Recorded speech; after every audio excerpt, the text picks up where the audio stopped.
Pre televíziu Joj, Pavol Čertík.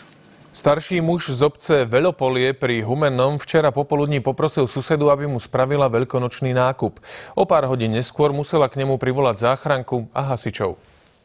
Pýtala som sa, čo ešte potrebuje. Nejaký koláč, nejakú šunku, že mu doniesiem z veľkonočnej páschy. 65-ročný Ján sa bohužiaľ Veľkej noci nedožil. Musel zaspať a pri švičky mu horela, tá išiel na pilohorec.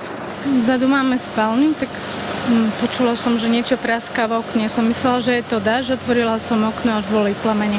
Suseda okamžite privolala hasičov a spolu s rodinou začali oheň hasiť vedrami s vodou. Tak som sa zľakla, vedela som tam, že je tam sused, tak sme sa snažili robiť všetko. Aj napriek rýchlemu zásahu sa hasičom nepodarilo osobu vo vnútri zachrániť. Pán Ján žil v dome sám a bez elektriny. Najpravdepodobnejšia verzia je manipulácia s otvoreným ohňom. Udusenie, následne karbonizácia, zoholnatenie.